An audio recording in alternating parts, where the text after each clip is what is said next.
Mesdames et messieurs, bonsoir et bienvenue à cette émission de Info 9. Le Centre de croissance d'Abitibi-Ouest voudrait sensibiliser la population à sa cause et avec raison également. Une cause des plus humanitaires. Alors, pour nous en parler, je reçois la directrice générale de ce centre, Mme Élise Bouchard. Madame Bouchard, bonsoir. Bonsoir. Madame Bouchard, merci d'avoir accepté cette invitation-là. Puis, quand je dis que le Centre de croissance voudrait sensibiliser la population à sa cause, on sait que le centre de croissance doit exister. Il y a un devoir énorme, puis il y a sa place dans la population. Mais il y a une chose que moi, je voudrais préciser, c'est que, à regret, puis on va corriger ça aussi, Madame Bouchard, dans le futur, c'est que moi, je trouve, et avec votre accord également, qu'on ne parle peut-être pas assez du centre de croissance. Parce que les gens ne semblent pas connaître beaucoup le centre de croissance qui existe quand même depuis nombre d'années. Alors, on va le faire connaître, Madame Bouchard. Parfait. Le centre de croissance, ça fait longtemps que ça existe, sauf qu'il y a tellement de besoins, il y a tellement de travail que on vient de de prendre conscience que, oui, effectivement, le centre de croissance, on n'en parle pas assez. Mais c'est vraiment pas parce qu'on n'en veut pas, c'est parce que le besoin est tellement grand et les ressources sont limitées chez nous. Ça nous prendrait comme exemple 2 personnes de plus à travailler, puis ils travailleraient 35 heures semaine. Donc, c'est la raison pourquoi on attend moins. Mais là, on a décidé bien, on le sait, comme dans tous les communautaires, on tasse des choses pour pouvoir faire autre chose. Oui. Et c'est pour ça qu'aujourd'hui, je suis là pour pouvoir promouvoir le centre de croissance. Quand on parle, Mme Bouchard, du centre de croissance, parce qu'il y a quelqu'un qui m'a demandé, moi, quand tu verras Mme Bouchard en entrevue, demande-lui le centre de croissance. D'où vient le mot croissance?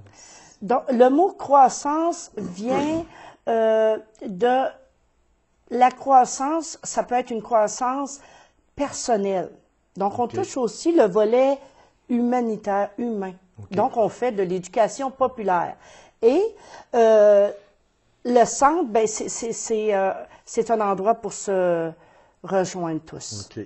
Alors, c'est un lieu de qui peut être une croissance, voilà, mais qui peut être autant une croissance personnelle comme une croissance académique. OK, exactement. On va le voir tout à l'heure. Avant d'aller dans les objectifs de l'organisme, Mme Bouchard, moi, là, si je vous demandais à brûle pour point comme ça, de nous expliquer le centre de croissance.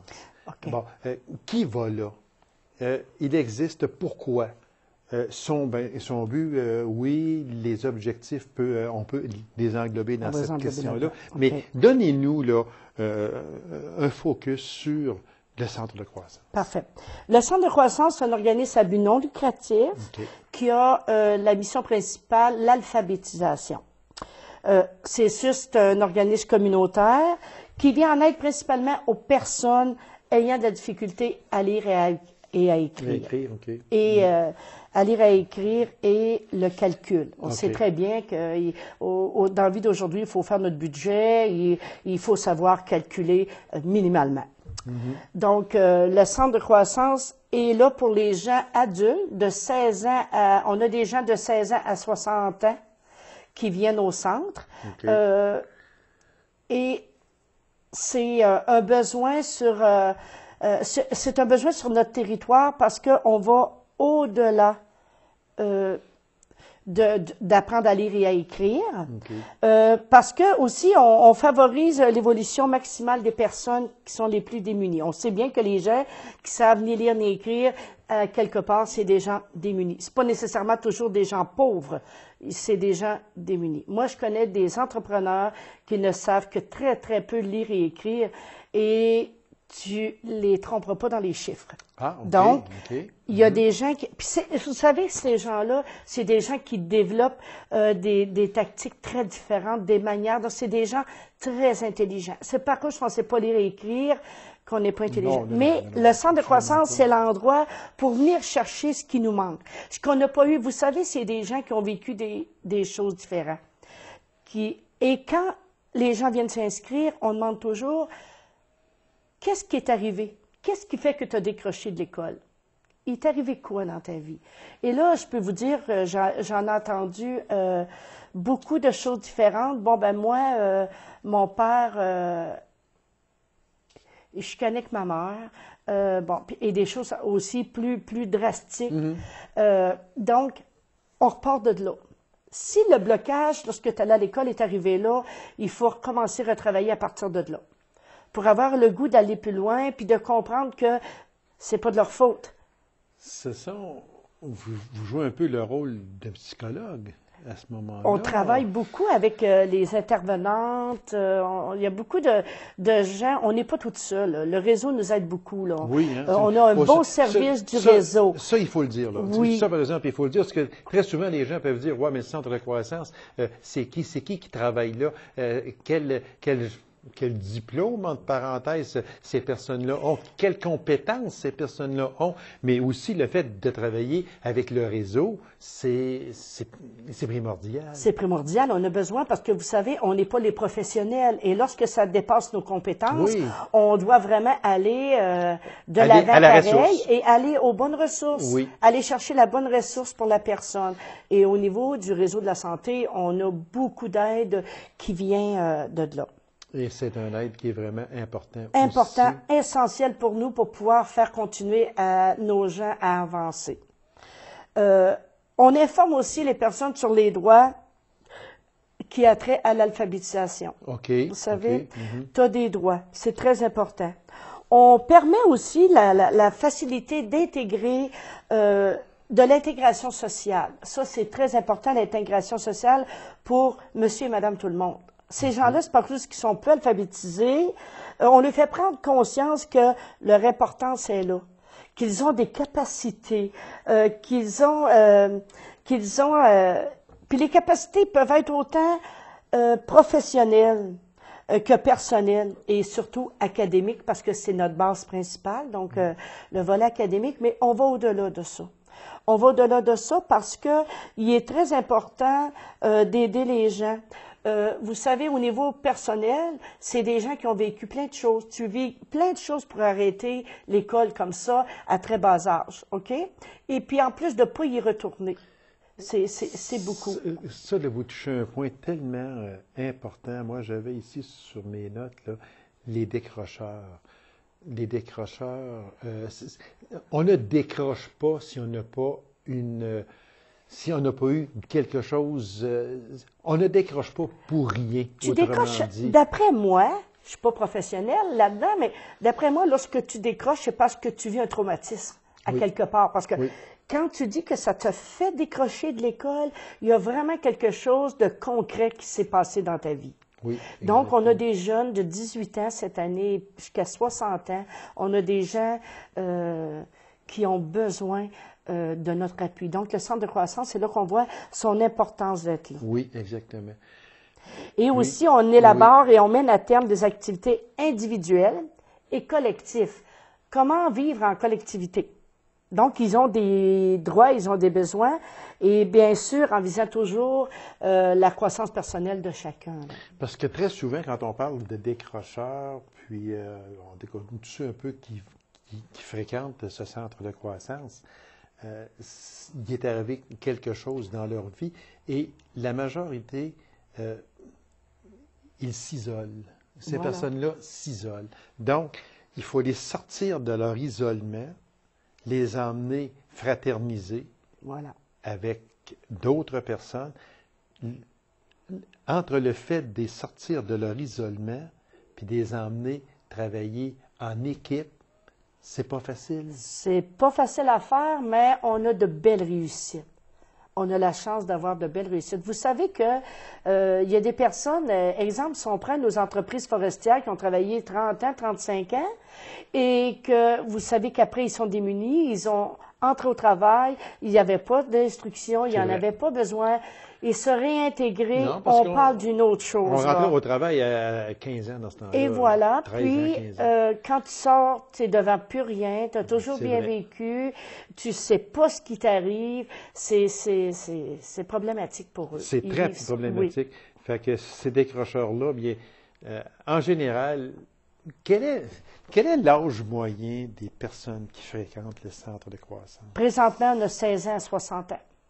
16 ans à 60 ans. Il y a des personnes de 60 ans qui vont s'asseoir chez vous, qui sont analphabètes, puis ils veulent apprendre. Voilà. Je trouve ça extraordinaire. Moi. Oui. Je trouve ça parce qu'il y a vraiment... Quand on dit qu'il n'y a pas d'âge pour apprendre, c'est vrai qu'il n'y a pas d'âge pour apprendre. Sauf que peut-être une personne analphabète qui est rendue à 60 ans pourrait se dire, bien écoute, ça fait 60 ans que je suis analphabète, il m'en reste peut-être 15 à vivre. Regarde, je vais continuer à le vivre analphabète. Mais c'est vraiment tout pour la valorisation personnelle. Hein? Oui, exactement. Parce qu'on a de belles réussites dans le sens qu'on a retourné des gens à l'école. Parce que c'est pas la place où tu vas t'instruire.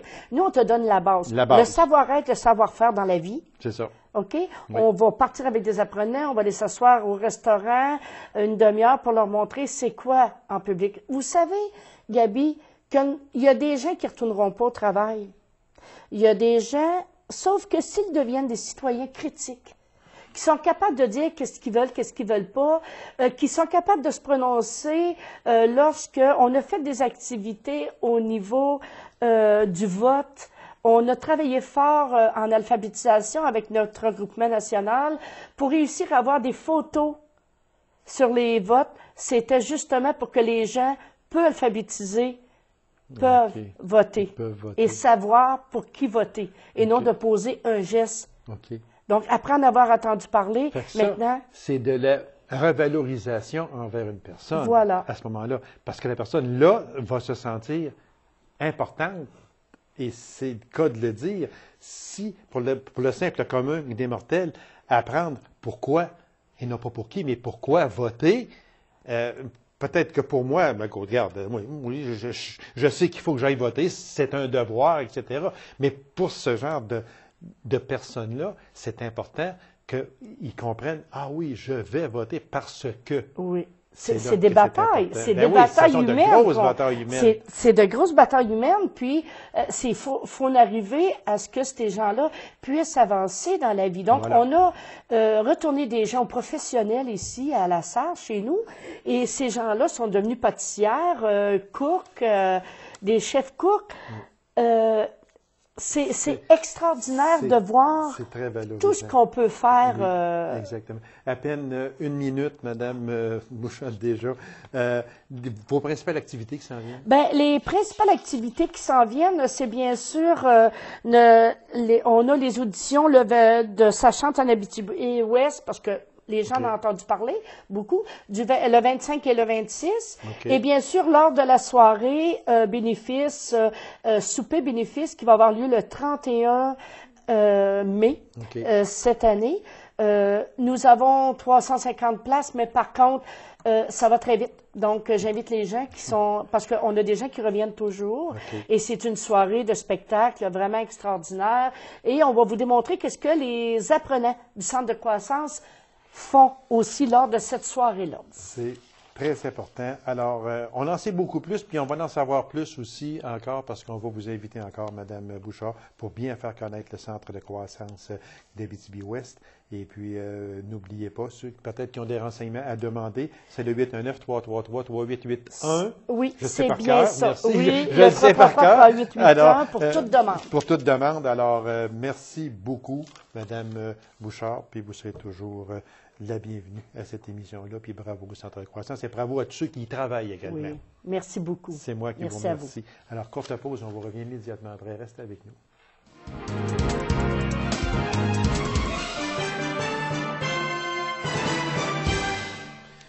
Des nouvelles de la jeune chambre de commerce de La Sarre avec M. Patrick Giroir. M. Giroir, bonsoir. Bonjour, bonjour. Monsieur Giroir, merci d'avoir accepté cette invitation-là, Monsieur Giroir. Moi, on parle de... Je reçois ici assez souvent M. Langlois, puis je reçois le directeur général de la Chambre de commerce et d'industrie, Stéphanie. Et puis, j'ai fait quelques émissions aussi avec la jeune Chambre de commerce. Est-ce qu'on peut dire, M. Giroir, que la jeune chambre, c'est la petite sœur de la grande chambre? Est-ce qu'on peut dire ça comme ça? Ben, en quelque sorte, c'est sûr qu'on a un mandat quand même, là, nous, d'aller chercher les jeunes de 18 à 35 ans. Donc, donc nous, c'est le mandat qu'on vise, mais on peut dire que de côté, dans la communauté, on essaie de dynamiser le milieu. Nous, c'est plus au niveau du volet social aussi, donc au niveau des formations, mais je pense qu'on réussit quand même à être deux entités différentes, mais quand même qui se ressemblent. Ça se rejoint un petit peu. Oui, exactement. Parce que quand on parle de l'âge 18 et 35 ans, est-ce que c'est un critère ou bien non? Si, tu sais, je veux dire par là, il peut avoir une personne de 30 ans qui va faire partie de la Chambre de commerce et d'industrie. Et puis, si une personne a 40 ans, peut-elle faire partie de la jeune chambre? C'est ça que je veux dire. Bien, c'est sûr que nous, encore là, c'est 35 ans, mais nous, on fait partie du jeune regroupement des chambres de commerce, donc ça fait partie de leurs critères aussi. Donc, la chambre de commerce et la jeune chambre de commerce, c'est deux entités, si on peut dire, différentes. Donc, ils peuvent venir comme supporters et tout. Jamais qu'on va les à nos activités, mais c'est juste au niveau de notre carte de membre, notre membership, c'est au niveau, c'est ça, c'est 18, 30, 35 ans. Est-ce qu'il y a des activités conjointes, des activités que vous aidez à la Chambre de commerce et d'industrie et vice-versa au cours d'une année? Est-ce qu'il y a des activités qui sont conjointes? Ça faisait partie de notre planification stratégique de cette année. Donc, dernièrement, au mois de mars, nous avons fait notre dernière activité, c'est le hockey bottine. Donc, on a organisé une journée là, à l'extérieur de hockey. Puis, c'est en partenariat avec avec la Chambre de commerce. Donc, on a eu des gens du conseil d'administration qui ont siégé sur notre comité de hockey, qui nous ont aidés à faire cette belle journée-là, une belle réussite. Là. Donc, je peux vous en parler un petit peu aussi de notre activité. Oui, exactement. Oui, allez-y. Ça a été surtout la journée. On a eu 8 équipes. Ça a débuté à 1h. Ça a terminé les finales aux alentours de 7h. Puis, on a vraiment eu la température de notre côté, les installations, tout a bien été. Puis, la réponse des gens, elle a été très bonne. Puis, en fin de soirée, on avait présenté un match des Canadiens, mais sur un écran géant. Avec le feu de foyer de la Sarre et tout. Donc, il y avait une ambiance, c'était festif. Puis, c'était nouveau aussi de présenter un match à l'extérieur. Oui, donc, exactement. Ça a été une super réussite. Puis, tout dernièrement, il y a eu une soirée aussi politique à la Sarre qui a été fait en partenariat avec la Chambre de commerce. Dans le cadre de la campagne électorale de la dernière élection provinciale. Oui, exactement. Donc, encore là, nous avons travaillé en partenariat. Là, M. Collard, il s'est chargé de faire l'animation donc avec la Chambre de commerce. Donc, on voit de plus en plus des activités. Puis, Est-ce qu'un match présenté sur écran géant à l'extérieur, il me semble que c'est nouveau. Moi, il ne me semble pas d'avoir entendu parler de ça chez nous, en tout cas en Abitibi-Ouest. C'était une première. Oui, exactement. Puis on a essayé. Puis c'est ça, on a avec le projecteur, on avait du bon son et tout. Puis ça a été une belle activité. Puis c'est nouveau aussi. Puis je trouve que ça ramène un petit peu à l'époque où on jouait au hockey à l'extérieur. Puis est-ce qu'on peut dire que c'est à reprendre, à refaire à nouveau? Oui, moi, c'est sûr que c'est dans nos plans. Là. Oui. Peut-être que nous allons séparer notre événement du tournoi de hockey, d'en faire une journée principale, puis ensuite faire une soirée dans l'hiver là, pour présenter un match là, hivernal. Là. Donc, mon Dieu. C'est quand même... non, c'est bien. C'est bien parce que ce sont des activités que l'on voit à l'occasion dans les grands centres. Puis, on est capable de faire ça chez nous aussi. Là. On n'est pas exempt de ça. Je sais qu'il s'en passe à Montréal, Québec, puis tout ça, ça arrive régulièrement. Puis je ne savais pas que cette activité-là avait eu lieu, mais bravo. Bravo à la Jeune Chambre et à la Chambre de commerce et d'industrie. On innove, puis les gens ont bien répondu, les gens ont aimé, mais c'était quoi le son de cloche après? Là? Hey, c'était...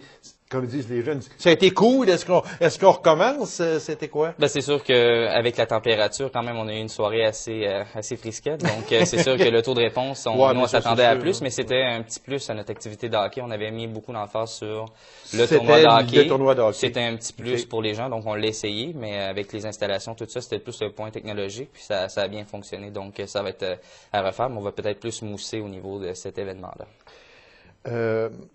Les grands dossiers, ce qu'on peut appeler les grands dossiers en 2014 de la Jeune Chambre, ce serait quoi, M. Giroir? Ben, c'est sûr, nous, on va se concentrer encore au niveau des activités, le volet social quand même. Okay. Puis là, présentement, on est dans notre campagne au niveau de recruter nos membres. Ah, donc, OK. Oui, exactement. Votre campagne de recrutement se fait au printemps? Ben, au printemps, oui, c'est au début de l'année, finalement. Okay. Donc, mais qui se poursuit. Tout au courant de l'année, exactement. Okay. Puis, c'est ça, nous, notre via où on va chercher les gens, c'est au niveau d'une carte de membre, au niveau de 10 $. Okay. Puis, cette carte-là donne un privilège aux gens. Lorsqu'on fait des activités, il y a une prévente qui est faite aux membres en premier. Puis ensuite, okay. Ils peuvent avoir des rabais sur les activités.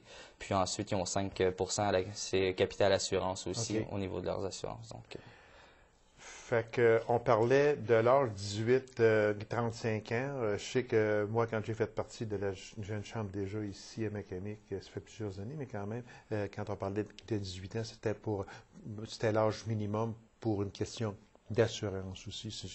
C'est de 18 à 35 ans, oui. C'est l'âge requis pour faire partie.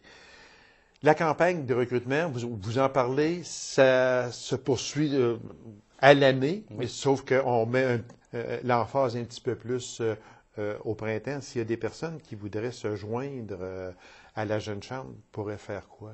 Aller sur notre page Facebook. Donc, okay. On a aussi notre site Internet, donc ou auprès de nos 12 membres là, de notre comité. Là, donc, okay.